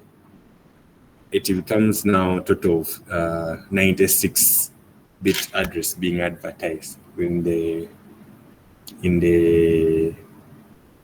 MPBGP. That's what I wanted to add. Yeah, I think it has been clearly explained by Gilbert. Thank you, Gilbert and Darren, for the clear explanation. Innocent, you can confirm you got it or you understand from the lengthy discussion from Gilbert and Darren? Yes, I get all of Any them. other question about? Understood. Okay. Thank you. Olaemi, I saw your hand was up. You have a question? Yes, thank you. So yeah, I want to ask about a scenario where you have BTS or maybe connecting to a CSGs locally. I Yes. think it's a bit related to a question, I mean, a comment by someone earlier. So, and I want to have the same for reliability. Yes. Not Nancy, I want to have another connection to a remote CSG somewhere else. I Yes. mean, another location. Now, um, I will have the connectivity on this remote, having two connections, fiber and the microwave. Yes. But now the fiber and microwave will go through RTN on both sides.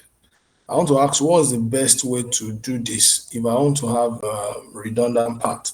Is it possible for me to, because on the remote one that has RTN in between, and I'm using fiber and the microwave at the same time in between the RTN. How is the best way to plan the redundancy, the reliability of this part? I don't know whether you understand my question. Yes, yes, I get your question. First, if we were to introduce another connection here, maybe we do another connection from here to somewhere, assuming that is a microwave. I don't think, unless this BTS has a mechanism that can be used to ensure that we don't have any problem. Because you see, if you configure the gateway, you can only configure it unless you are using VRRP, right? If you have VRRP, then you can do the redundant configuration, like you have link 1 and then you have link 2, you do VRRP, you have proper IP planning that can accommodate VRRP, then you go ahead and do such kind of setup. But if you don't have something like VRRP deployed, you see, you cannot do such kind of configuration. You cannot configure the gateways here and here independently or separately, because now these IPs are duplicated. Once they are duplicated, you will have a communication disconnect in the network. So if you have VRRP, definitely you can do such kind of setup. But okay, in many of the service provider, I haven't seen such kind of redundant connection. Many times we are just introducing redundant connection for the CSG. Like we have a microwave to somewhere else, we have another link connection, then we have two connections to somewhere else, so that we are protecting the transmission links. Just 1 second, and then I will allow you to comment. So if you, many times what I've seen is that we protect the CSG, we protect the uplinks.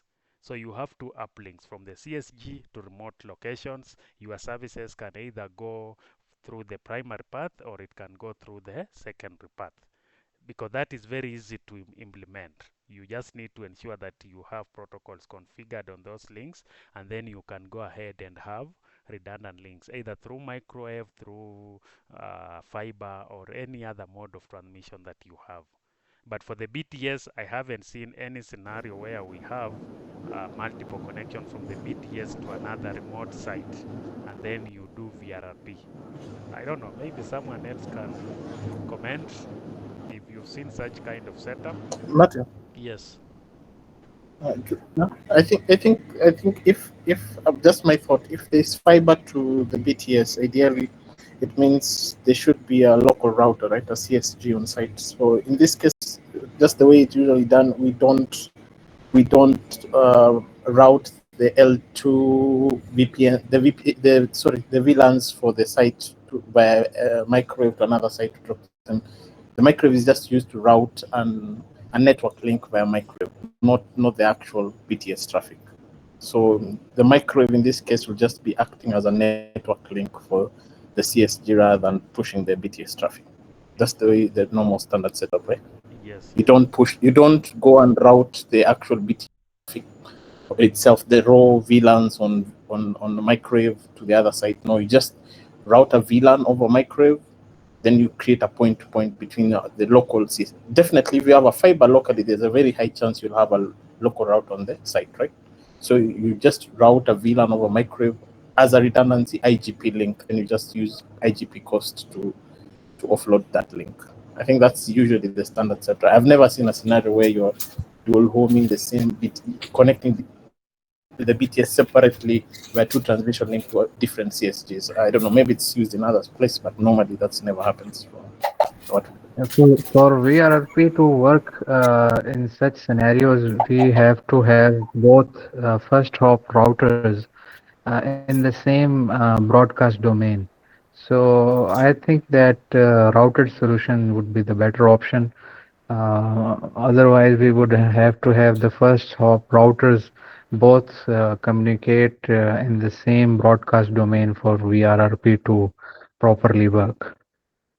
Yes, yes, yes. So the most common solution that we've seen and we've deployed is you are protecting the link to the CSG and not the uplinks. You can have dual links that you can have the primary and the backup, but we've rarely seen a scenario where you have two uplinks from the BTS toward the CSG.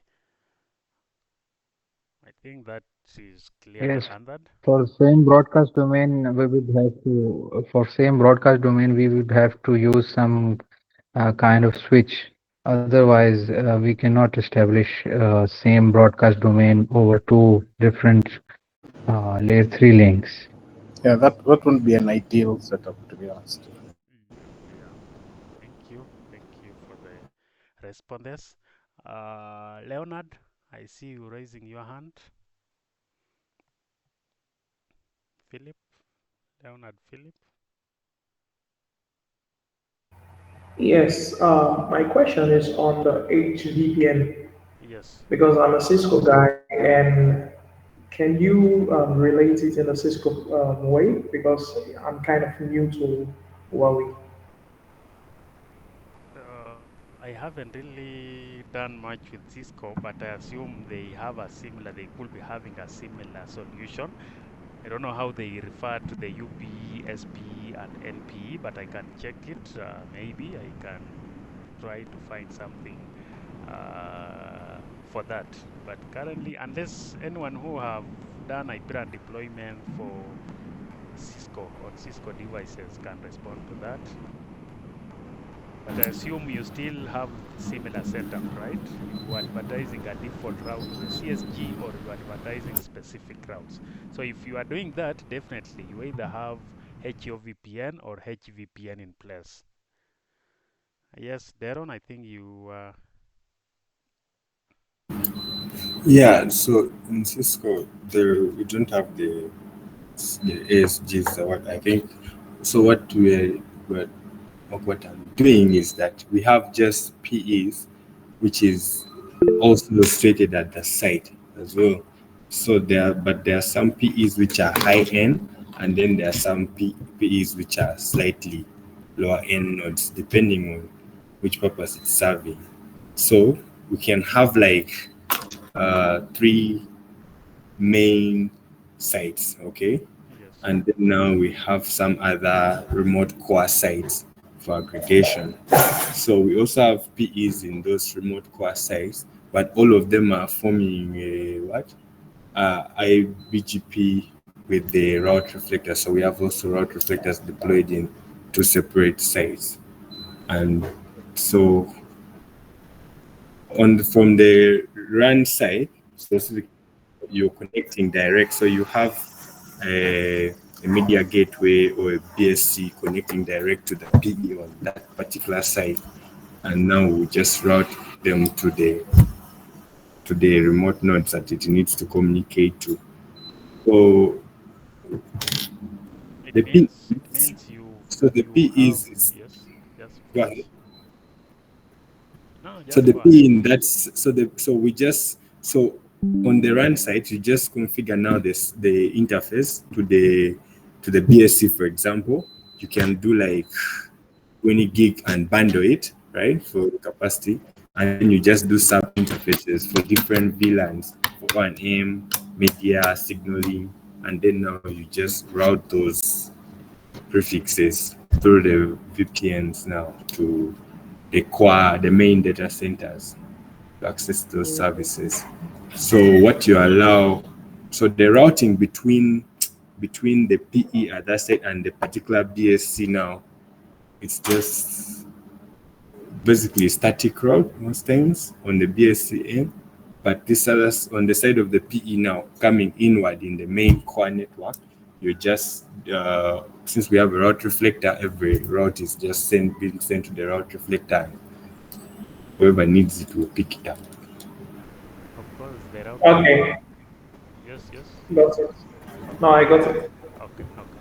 So you can have the route reflectors, and yeah, if we introduce the route reflectors, of course, you're just making the network to be more scalable and easy to even manage the routes. So yeah, you can have the route reflectors, but again, he has mentioned you will still have the aggregation routers, you will still Yeah. have the CSGs, you will still have the RSGs. But now, instead of having the aggregation routers doing the BGP, you will have the route reflector that are now in charge of doing the route advertisement in the entire IPRAN network. And Martin, for our purpose, so what we're also what we're seeing via through the transmission, let's say from site X to Y, okay? Yes, yes, For the main data centers. So we have also the P routers, okay, yes, which they are now, I think it's similar to AGGs yes, for Huawei. So for those ones are the ones being, its main purpose actually is just to interconnect the PE from the other side yes, to the PE in the local side. And I'm still also actually facing a little bit of trouble trying to the analogy with the topology we are seeing because like for what you showed, yes, you for the what is it called, HVPN, that yes, model you're showing that the CSG also is a P in a way. Of course, I saw its role is defined differently, but it's also a PE. And I'm just thinking, where is the, and there was a topology you shared which also has a customer edge device as well. So in my mind now, it's like at the site now there is what is the CE customer now? side. The one with the I did, customer this side is just IPRAN. So, huh? just depicted the standard MPLS network, like the standard Okay. MPLS backbone network, where you have the C, you have the P's, you have the P. But you see, Mm. all these CSGs, SGs, they can either be the P, or depending on how the topology is. It purely depends on how the topology is. Because why we call the CSG as the P, remember this is the provider edge and it's connecting to the BTS. The BTS is like the C in this aspect.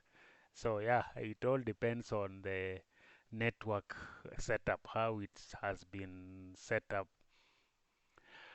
Abbas, I see you raising your hand. Yes, I just want to share. I have seen in Cisco deployments in many networks. They are using the ASR platform, Yes, and in ASR they are using ASR 903 in CSG, and any it is any access router. Same, they have aggregations and the B routers, and yes, the aggregation is acting as an inline RR. It will be a RR as well as it will forward the traffic also. Data plane, control plane, it will both functions.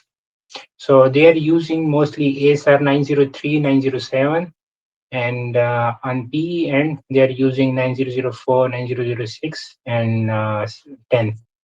I okay. have seen but the naming is no, there is no special naming, but the Yes, hierarchy is same. yes, Same yes. is the aggregation and the PE. So at the end of the day, they need the connectivity. They Yes. don't care about the naming. Actually, that's true because different vendors. If you go to Nokia, you will find they have different naming. If you go to Huawei, of course, the CSG, the ASG, RSG, these are Huawei naming conventions. But different vendors, they will have different names, or they may not even have names at all. But the standard architecture is the same. Yes, yes, yes. Yes, yes, thank you. Anyone else who has a question from the slides or from the previous session that we have had can ask or can comment?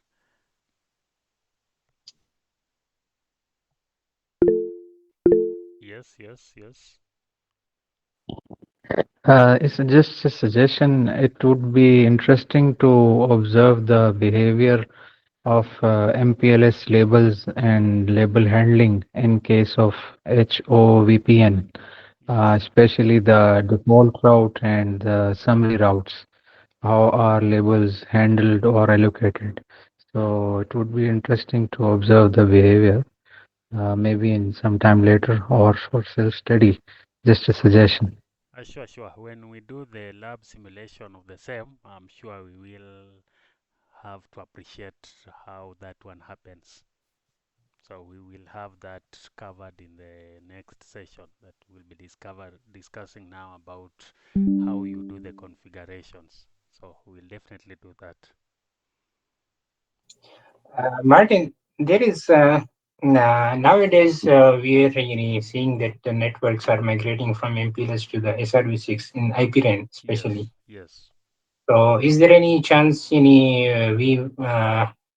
should have some session on SRv6 and this segment routing? Yeah, we will definitely touch base on the new technologies, especially on SRv6 and even, I mean, segment routing, SRMPLS and SRv6. Later, once we finish on this service deployment, I think we'll be covering something like we need to touch base on QoS, and then we can now explore some of these new technologies. We definitely have to cover that because the network have evolved, as you've mentioned. So yeah, the new technologies, we also need to appreciate them and know how they Yes. work and how they can be deployed on the network. Thank you. Thanks so much. Okay, you're welcome. Anyone else? Anyone else? Okay, Martin. Yes, yes, Okay. yes. Okay, thank you so much once again for this great work. Then I also want to maybe like a suggestion also, if it's possible, Yes. on maybe you can touch base on this also, these technologies, EVPN, VXLAN. Yes. The EVPN VXLAN. Okay. Yeah. Okay. Thank you very much. That's well noted. You're welcome. Yeah, yeah, you still raising your hand. You have something else? No, thank you. I forgot to raise and No undo problem. the raise. No problem. Okay, I think that was the last slide for the question and answers. So unless there is any other question, any other comment from the members, I think that is it for today. And I thank you so much for joining the session and also participating actively. I appreciate that. And thank you so much again for joining the session. Anyone who we are leaving out with a question can ask. So I will share the recording and also the slides. The recording will be uploaded on the Life Technologies YouTube channel, and the slides will be shared on mail and also on WhatsApp. So take some time and go through. If you have any question, you are free to reach out and consult. You can also ask question in the group. We have a WhatsApp group. I hope you are all members of the WhatsApp group. If you're not, then you are invited to join the WhatsApp group. It's always easy to communicate and you can always engage with different people from the group. Yes, Nixon. Yes, Nabi. Yeah. My question is, when we've established that router to router through the microwave Yes. between one point to another, those interface on the router will be assigned an IP, right? Yes. All right. So the VLANs will use the microwave parts to push the traffic from the destination, from the point to the other point. Yes, yes. Oh, that's what I wanted to ask. Thank you. Okay, okay. All right. Okay, then that is it, guys. Thank you for joining the session again, and see you in our next session 8. Hopefully, we'll be communicating when we'll have that session. Deron, I think you can ping me, and then there was someone else. You can ping me on WhatsApp. There was someone else who had Olai. Martin, Yes. I think someone in the group was hacked. Just thinking about money. Spending about money. Okay, I haven't checked the WhatsApp group, so maybe let me kick someone out. But you can ping me on WhatsApp, Deron, and even Olayemi. I think you had a separate question. You can also ping me on Yes. WhatsApp, and then we'll Okay. be able Thanks. to discuss further. All right, thanks. Okay, thank you, guys. Thank you, and see you in our next session. Bye. All right, bye. Thanks. Bye. Bye.